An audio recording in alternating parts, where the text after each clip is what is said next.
tunnels are a key component of Hamas defense strategy. Originally, these were smuggling routes for terrorists to obtain weapons and other materials. Israel estimates that tens of millions of dollars and hundreds of thousands of tons of concrete are needed to build such structures. Some underground communications are well equipped, with electricity and food stocks for a month. Training for urban warfare and tunnel warfare, as the United States learned in Vietnam, are different than fighting on an open battlefield. So this poses a particular risk for the IDF going into those tunnels physically to secure them, especially when you don't know the layout, you don't know what to expect down there. According to the IDF, the tunnels pass under residential buildings, schools, sports centers, mosques and hospitals in the Gaza Strip. In 2021, a Hamas leader said that the length of the underground network in the Gaza Strip reaches 500 kilometers. It is impossible to verify this data, analysts say. According to journalists of the Washington Post, there are three types of tunnels. The first is economic, for supplies.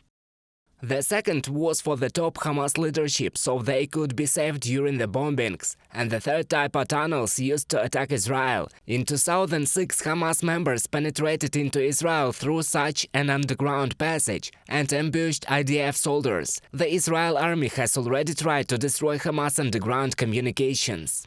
In 2021, the IDF published footage of strikes on targets in the underground network. Then, according to the Israeli army, hit 50 targets and damaged many kilometers of tunnels. The attack involved aircraft, tanks, artillery and infantry units.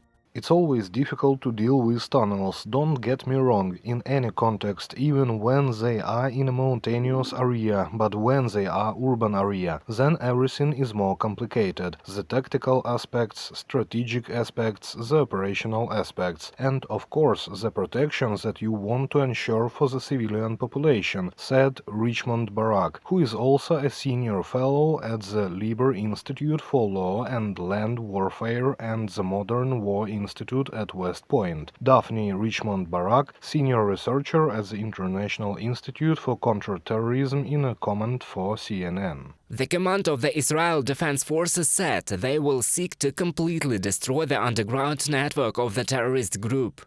Think the Gaza Strip as one layer for civilians and then another layer for Hamas. We are trying to get to that second layer that Hamas has built, an Israel Defense Forces spokesperson said in a video on Thursday, from a statement by a spokesperson for the Israel Defense Forces at a briefing. The Financial Times reports that Israel has changed its strategy. Previously, ceasefires were reached after days or weeks of air attacks and limited ground offensives. In each case, the IDF struck heavily, but Hamas retained most of its underground communications. This time, Tel Aviv is aiming for total victory. Reported by Roman Smoler, Krystyna Dąbrowska, UATV News.